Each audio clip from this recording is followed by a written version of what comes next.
예수 그리스도를 믿는 삶, 곧 신앙생활이 여러분에게는 의무입니까? 권리입니까? 이것은 매우 중요한 질문입니다. 의무라 한다면 반드시 행해야 되는 책임이지요. 그렇게 하지 않으면 처벌을 받는 것입니다. 합당한 대가를 지불하는 것이 의무입니다. 권리는 무엇입니까? 여러분이 행사하고 누리는 것입니다. 그것을 한다고 상이 주어지는 것은 아니지만, 그러나 그것을 스스로 포기해버릴 때 결코 그 권리는 누릴 수도 없고 행사할 수도 없는 것이죠. 율법주의적 관점으로 신앙생활을 하면 이 의무에만 사로잡히게 됩니다. 해라, 하지 마라. 모든 신앙생활이 규범이 명령입니다. 법이니까, 마땅히 해야만 하니까 명령과 당위에 따른 신앙생활이 되는 것이죠. 그렇게 하지 못하기 때문에 부채의식만 계속 늘어갑니다.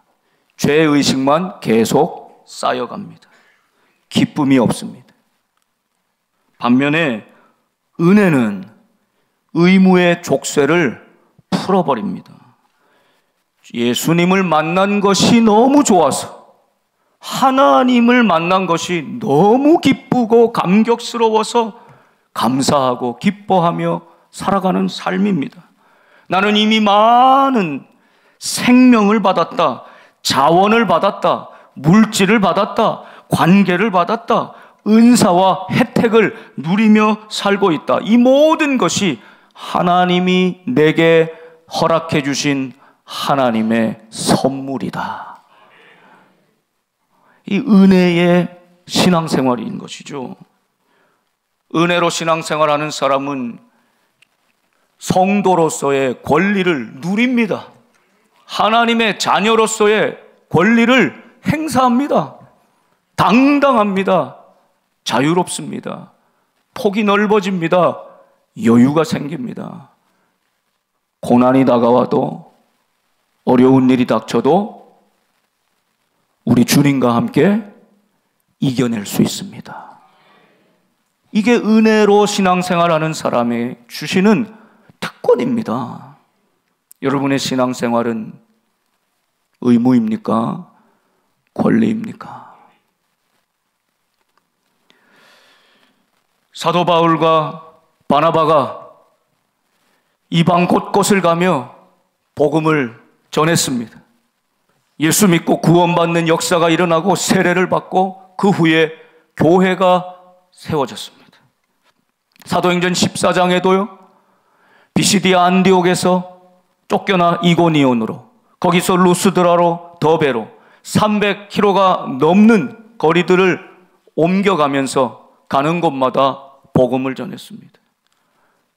그러나 그곳에 순종하는 유대인들도 있고 복음을 받아들이는 이방인들도 많이 있었지만, 불순종한 유대인들은 생사를 결단하고 생업을 뒤로 하고 그 먼 거리를 바울과 바나바를 쫓아내고 핍박하고 죽이기로 작정하고 달려듭니다. 결국 바울이 맞고 피를 흘리며 죽은 시체처럼 되어 던져짐을 당하게 됩니다.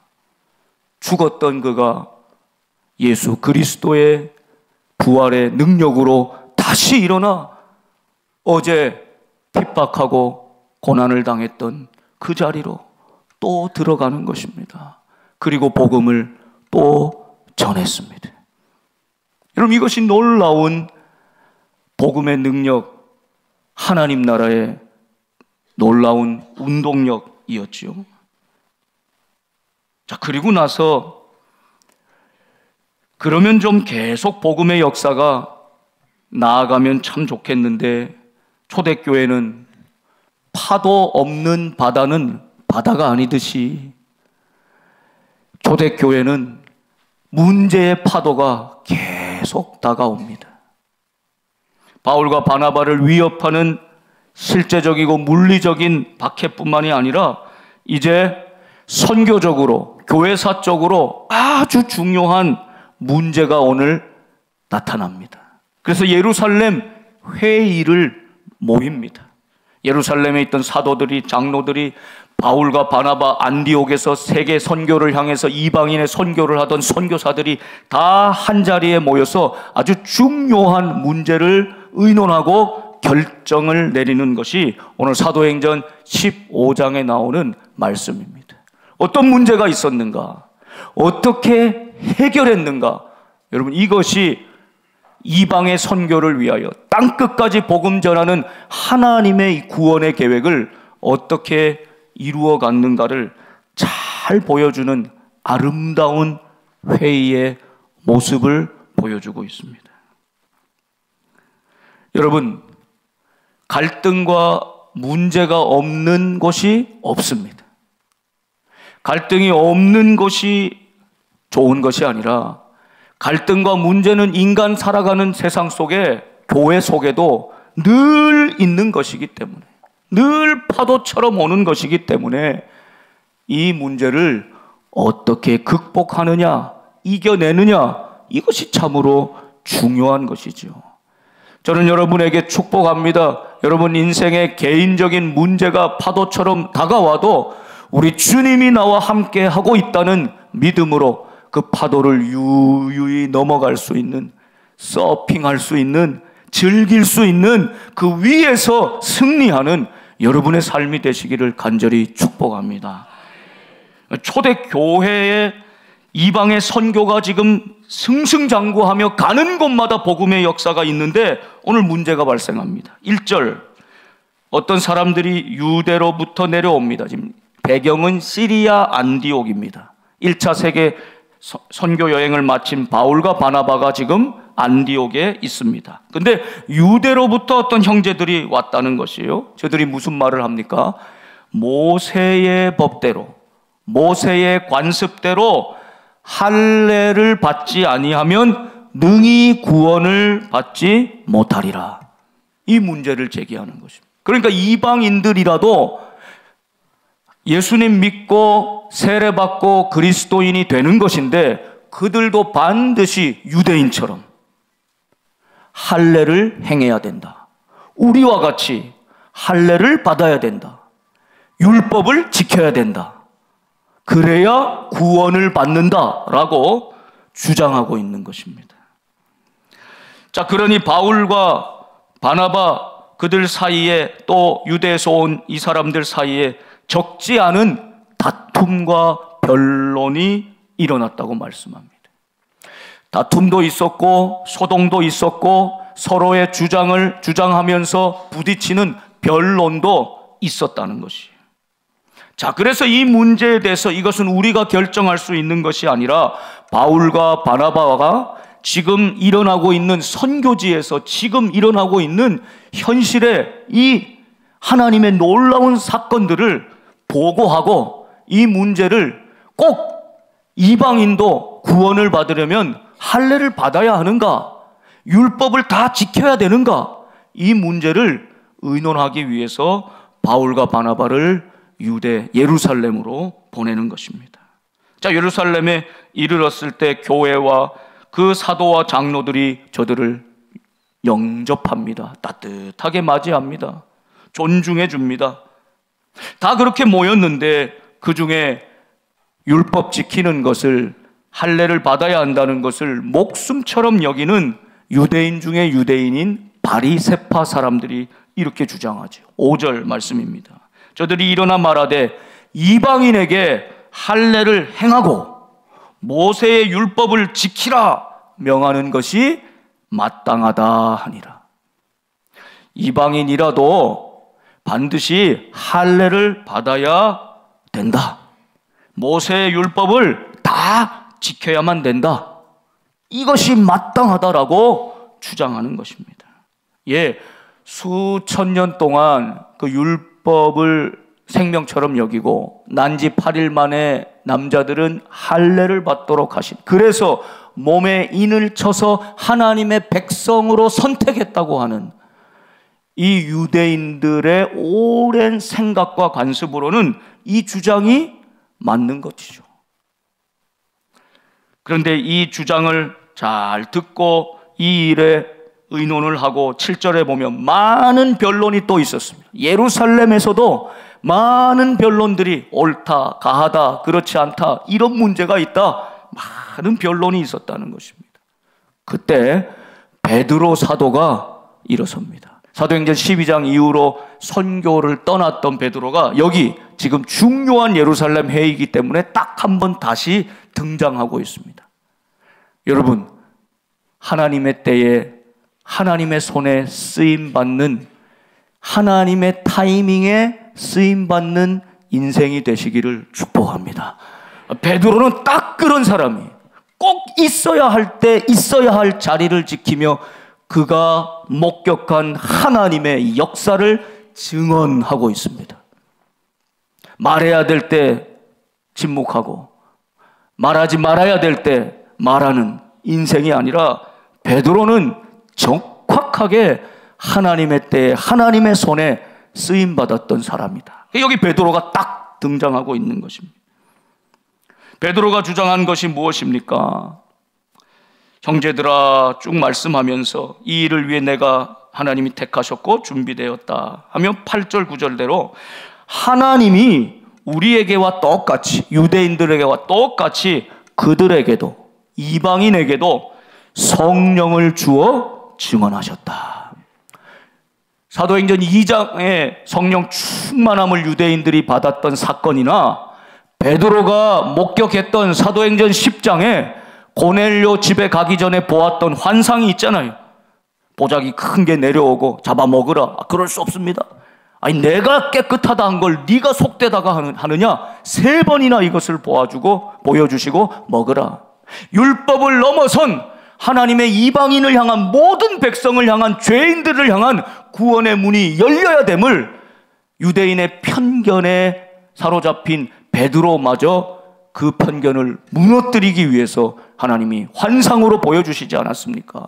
그리고 마침 찾아왔던 고넬료 사람들을 통해서 고넬료의 집에까지 갔더니 고넬료와 사람들이 다 모여 있잖아요. 말씀을 전하자마자, 말씀이 선포되자마자 저들의 하늘의 문이 열리고 성령의 충만함을 경험하고 죄를 회개하고 세례받는 놀라운 역사가 일어나죠.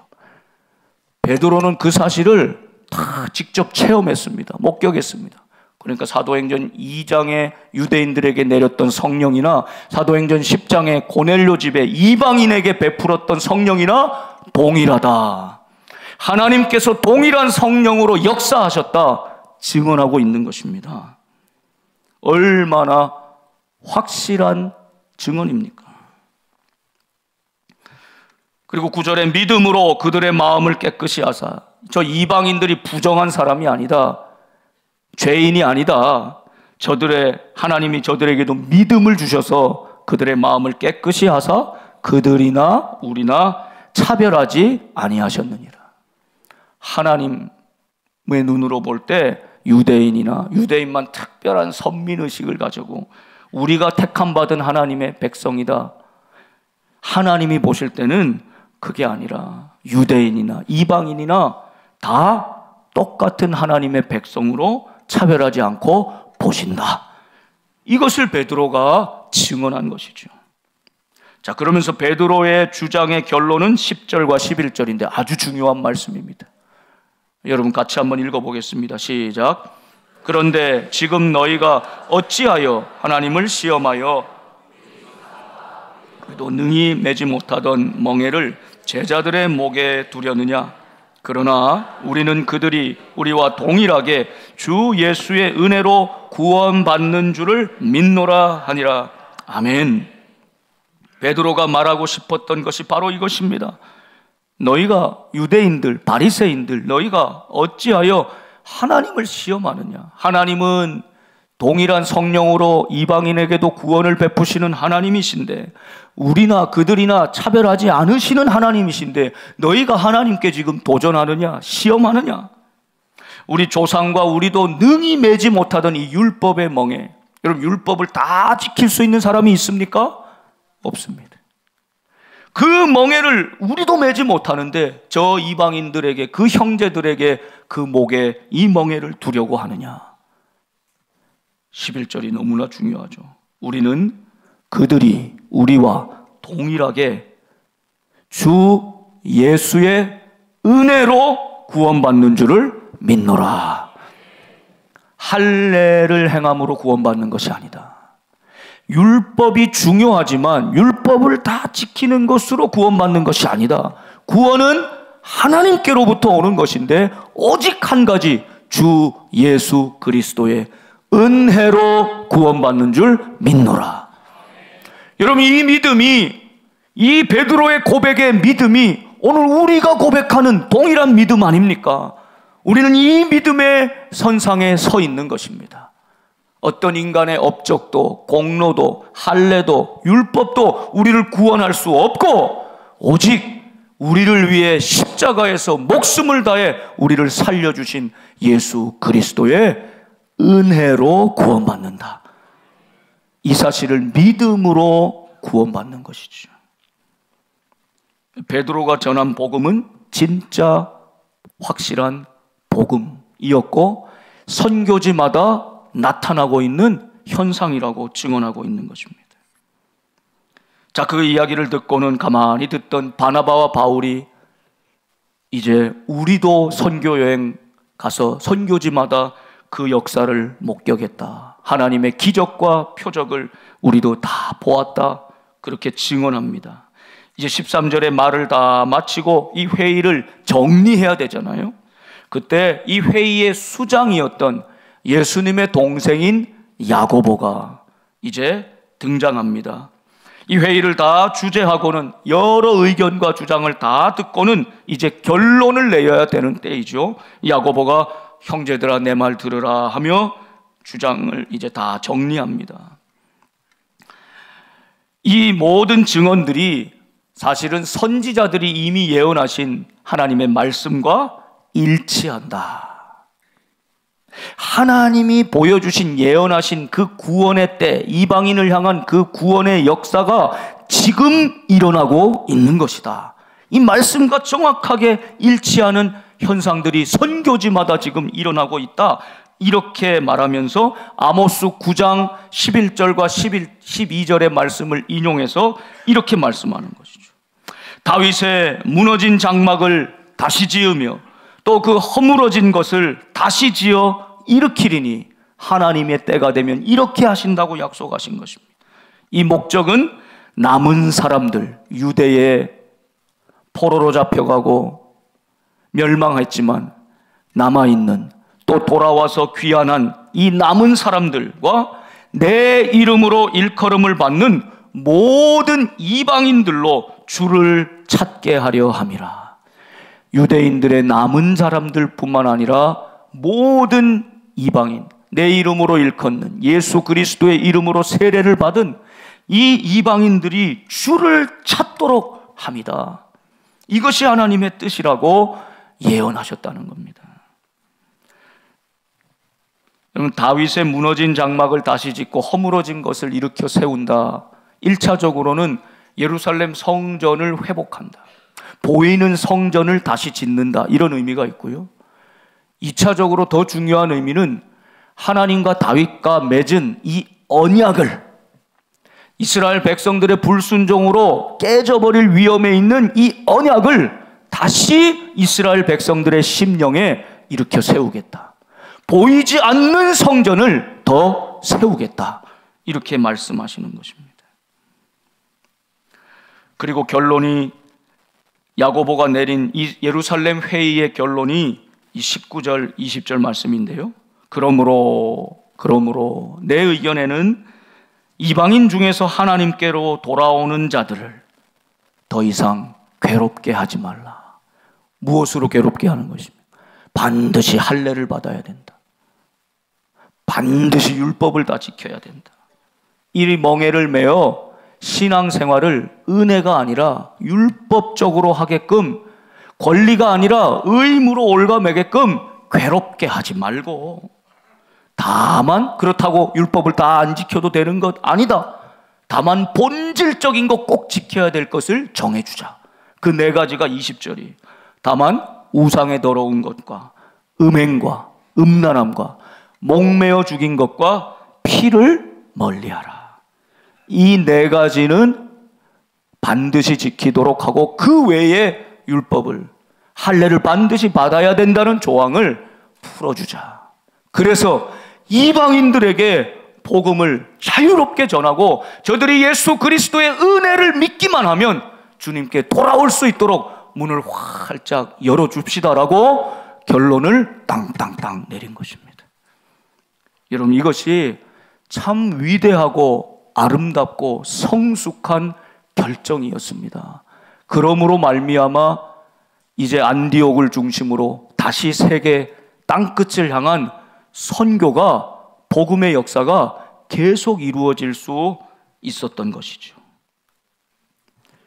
자, 이에 바울과 바나바가 안디옥으로 돌아올 때 저들만 아니라 이 유대 예루살렘 회의의 대표자였던 유다와 실라 두 사람을 함께 동행하게 합니다. 그래서 나중에 이 실라는 바울과 함께 제2차 세계 여행을, 선교 여행을 떠나가게 되지요. 자, 저들을 함께 동행하게 하였습니다. 그리고 이 내용을 편지로 붙여서 공문으로 만들어서 이 편지를 가는 곳마다 유대인들에게, 회당에, 디아스포라들에게, 또 이방인들에게 전해주자 하였던 것입니다.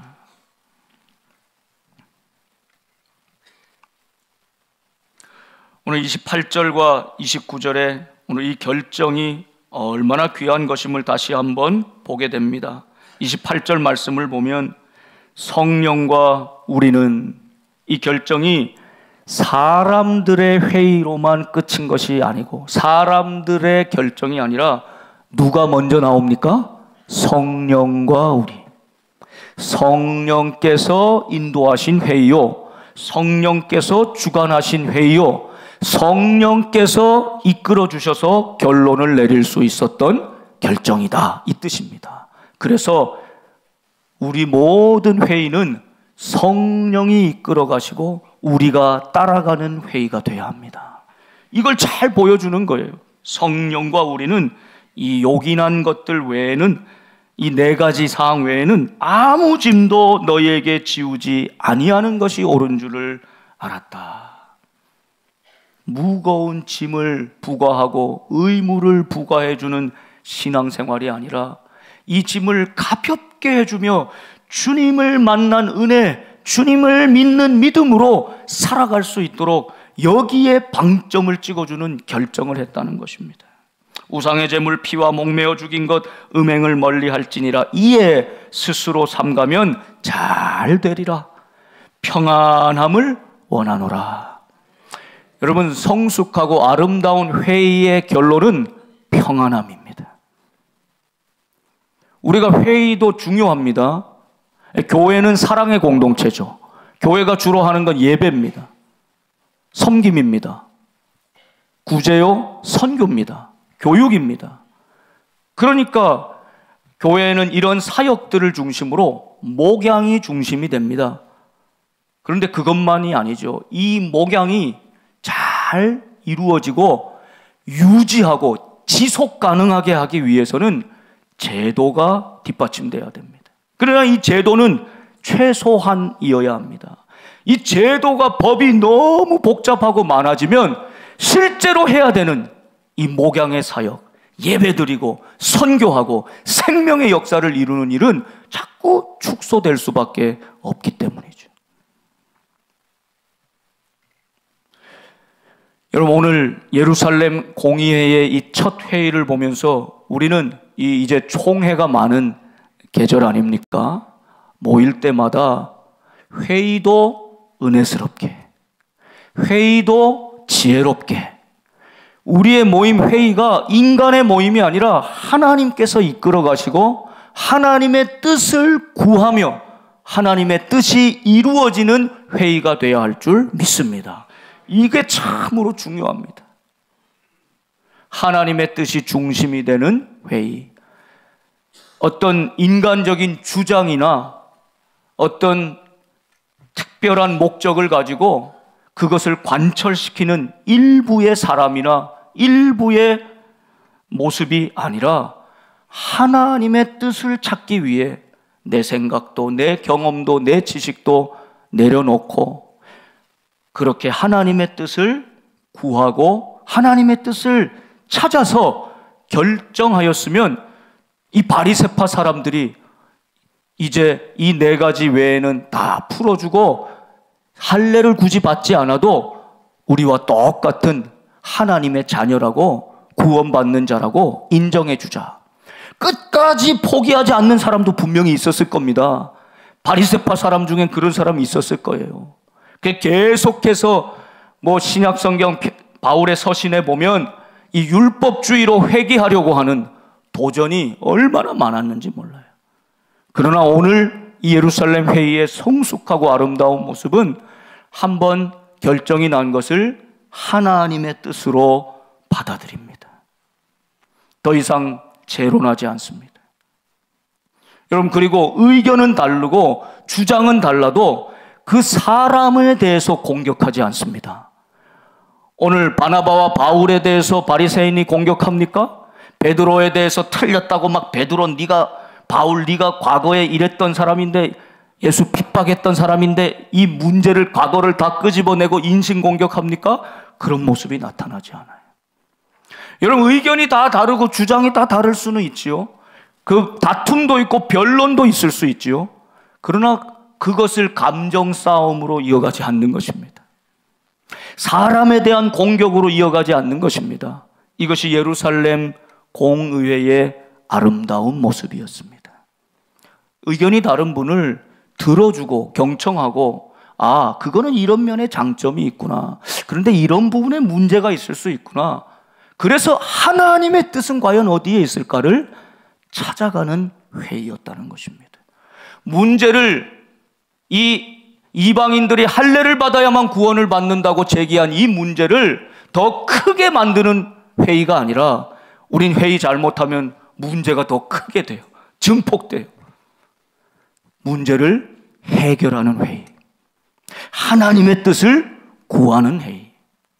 서로 존중하고 그 의견을 잘 소통하고 청취하는, 그래서 하나님의 뜻을 이루는 회의로 나아갔다는 것입니다.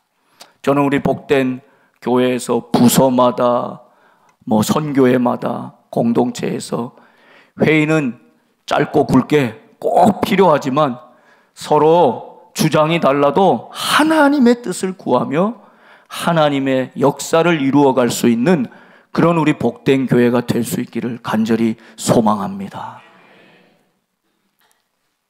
이 성숙하고 아름다운 과정을 통해 결정한 예루살렘 회의의 이 결정으로 말미암아 여러분 31절에 보면 이 편지를 다 전하고 공문을 다 보냈단 말입니다. 이방에서 선교지에서 그 편지를 다 읽어보고 그 위로한 말을 기뻐하더라. 그것이 위로가 되었고 큰 기쁨이 되었다는 것입니다. 계속 선교로 역동적으로 나아갈 수 있는 문을 활짝 열어주는 아름답고 멋진 결론으로 위기를 넘고 문제를 파도 타고 넘어서 더 멋지게 아름답게 선교함으로 구원의 역사를 이루어 갔다는 것이죠. 교회가 세상을 이끌어가야 합니다. 교회가 세상보다 못해서는 안 됩니다. 회의의 모습도 교회가 세상보다 성숙하고 아름답고 투명하고 공정하며 하나님의 뜻을 구하는 회의로 오히려 세상에, 국회에 보여줄 수 있어야 합니다. 레너드 스윗이라고 하는 미래학자, 신학자가 교회의 모습을 이 시간과 역사가 지나면서 네 가지 모습으로 변화되는데 4M, M으로 시작하는 단어로 이렇게 나눈 적이 있어요. 우리 장로님들과도 먼저 한번 나누었는데요. 이 사도행전의 시작되는 교회는 다 운동이 먼저 있습니다. 예수님 복음의 운동, 생명의 운동, 이 역사가 먼저 있었습니다. 그리고 나서 첫 번째는 이 미션 철치인데요. 선교 중심의 교회입니다. 선교가 있습니다. 복음이 있습니다. 생명력이 있습니다. 운동이 있습니다. 그것을 위해서 최소한의 제도와 법을 준비하고 가는 것입니다. 선교 중심의 교회, 생명이 있습니다. 힘이 있습니다. 은혜가 넘칩니다. 그런데 어느 교회든지 시간이 점점 흘러가면서 두 번째 M, 미니스트리 처치, 어떤 사역, 어떤 특별한 사역에 중심을 두는 교회로 바뀌어가는 거죠.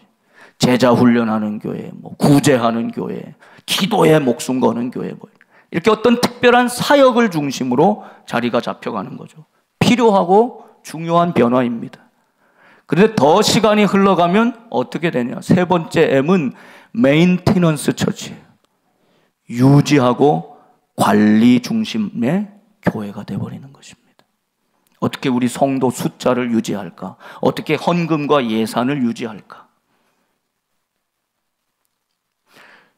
여러분, 해마다 우리 교회는 이 에어컨, 난방, 하수구 수천만 원씩 유지 보수 비용이 들어갑니다. 이제 그럴 수밖에 없죠. 계속 그런 문제가 발생할 수밖에 없죠. 이런 것들을 어떻게 할 것인가? 여기에 많은 시간과 에너지와 이런 것들을 쓸 수밖에 없는 유지, 관리가 중심이 되는 교회가 되어가는 거예요. 점점 생명의 역사, 세례를 베푸는 역사, 복음을 전하는 역사, 이 생명력이 점점 잠식당하고 어떻게 유지할 것인가, 어떻게 관리할 것인가, 이렇게 변화되는 것입니다. 마지막 M은 뮤지엄 철치예요. 박물관 교회예요. 박물관 가면 뭐 있죠? 고대의 유물들, 과거에 화려했던 유물들 쫙 전시되어 있죠. 그거 맨날 보면서 이때는 이랬는데, 이때는 이랬는데, 이때가 좋았지 하며 고대의 유물 보듯이 전통과 역사만 자랑하는 교회가 그 박물관처럼 된다는 것이. 그렇다면 오늘 지금 우리와 함께 하신 하나님의 역사는 어디 있는가? 내일 우리 자녀들의 인생을 펼쳐가실 하나님의 구원의 역사는 어디에 있는가? 심각하게 도전이 되는 것이죠. 예수 그리스도의 생명의 복음은 운동이었습니다. 그 운동을 잘 유지하고 지속하기 위해 제도도 필요했고 회의도 필요했습니다. 그런데 이거 시간이 오래 지나가면서 제도와 회의와 법은 복잡하고 많아졌는데 정작 그 알맹이인 생명력, 복음의 능력, 복음을 전하는 삶, 선교의 열매는 점점 줄어들고 있는 것입니다. 오늘 사도행전 15장 선교의 역사, 복음의 역사가 한참 흘러가다가 딱 중심에 예루살렘 회의가 나오고 이 회의의 아름답고 성숙한 결정으로 선교와 복음의 문이 더 활짝 열린 이 전환점을 바라보면서 우리 50주년을 바라보는 우리 복된 교회, 인생의 쉰살을 바라보는 우리 복된 교회가 과거의 좋은 전통들을 잘 받아들이며 미래로 앞으로 하나님의 꿈을 가지고 생명을 전하는 교회, 땅끝까지 복음 전하는 교회, 이 생명력의 운동력을 잃지 않는 교회가 되어서 우리 하나님 앞에 설 때에 잘했다, 잘하고 있다 칭찬받는 우리 복된 교회 되기를 주님의 이름으로 축원합니다. 기도하겠습니다.